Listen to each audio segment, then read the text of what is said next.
रामपुर के सांसद मोहिबुल्लाह नदवी ने एक प्रेस कॉन्फ्रेंस कर दिल्ली में हुई भगदड़ और महाकुंभ में मची अफरा तफरी को लेकर भाजपा सरकार पर गंभीर सवाल खड़े किए। उन्होंने आरोप लगाया कि योगी सरकार कुंभ में हुई मौतों के आंकड़े छिपा रही है, जबकि दिल्ली की भगदड़ में प्रशासन की नाकामी साफ नजर आई।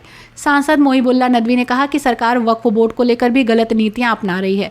उन्होंने आरोप लगाया कि एक विशेष धर्म को निशाना बनाया जा रहा है और वक्फ बोर्ड की जमीनों को सरकारी संपत्ति बताने की कोशिश हो रही है, जो संविधान के खिलाफ है।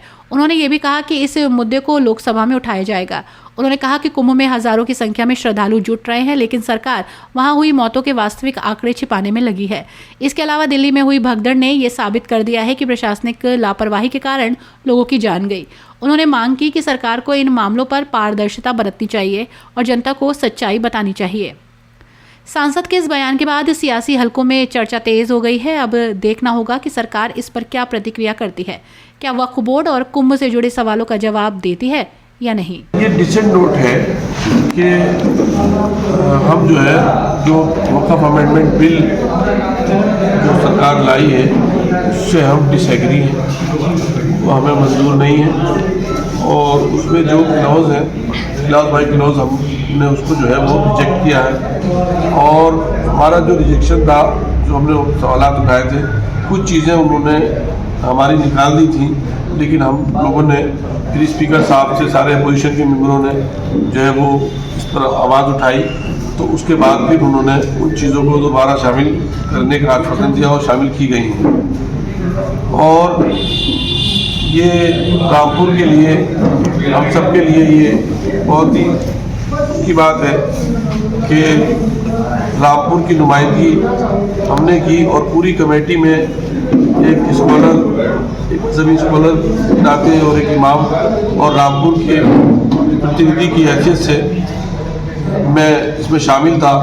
कई बार कमेटी के अंदर ये बात भी आई कि कुरान पाक में और वक़्फ़ के माने क्या है और वक्फ है या नहीं है, तो अल्हम्दुलिल्लाह हमने पूरी वजाहत के साथ ये बात रखी कि वक़्फ़ वो इस्लामिक इबादत का एक हिस्सा है और उसकी सुपरलेटिव डिग्री ज़कात से शुरू होती है और उसके बाद फिर औक़ाफ़, मसाजिद, मदारिस, ये सब खानकाएँ, ये सब औक़ाफ़ का हिस्सा है।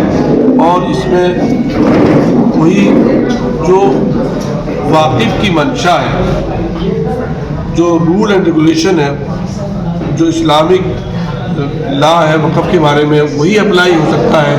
उसके अलावा, और ये चीज़ संविधान ने भी हमें आर्टिकल 26 में कही है, इसके अलावा अगर सरकार कोई मनमानी करती है तो वो रिलीजन में इंटरफेरेंस के ज़ुमरे में आता है। सर, आज यूपी सरकार का बजट पेश हो रहा है, क्या कहेंगे?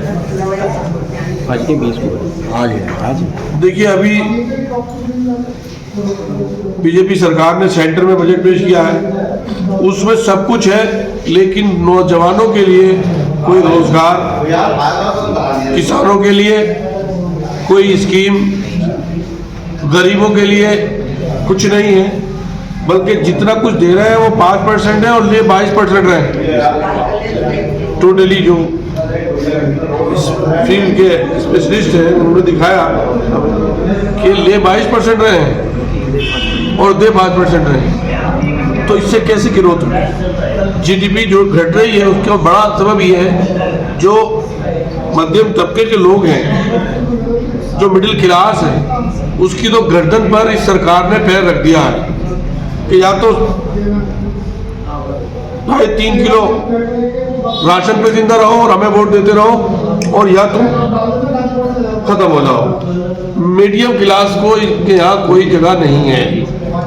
यही वजह है कि माननीय अध्यक्ष जी ने जब फार्मूला पीडीए दिया तो सारे के सारे आवाम और सारी जनता ने उसको दिल से कबूल किया। और हमें उम्मीद है कि आने वाले चुनावों में जनता, जो समाजवादी ने जनता की फलाह के लिए, जनता की कामयाबी के लिए जो सुविधाएं शुरू की थी, जैसे एम्बुलेंस थी, जैसे 100 नंबर की सर्विस थी, जिससे पब्लिक अपने छोटे मोटे झगड़े बिना कुछ दिए हुए सॉल्व कर लिया करती थी, इस सरकार ने उसको ख़त्म कर दिया। इस सरकार ने गरीबों को जिससे सहूलत पहुंचती थी, एम्बुलेंस पहुंचती थी गांव में, उस सुविधा को भी छीन लिया। इस सरकार ने ऐसे ऐसे काम किए कि जिससे पर्चे लीक हुए, लोगों ने अपने आप को ठगा हुआ महसूस किया। सांसद जी आए दिन आग लग रही है, भगदड़ मच रही है, लोगों की मौतें हो रही है, उसको लेकर क्या कहेंगे? देखिए, किसी भी मजहब के उस पर सवाल हम नहीं उठाते, लोगों की आस्था है, वो कर रहे हैं, लेकिन मैनेजमेंट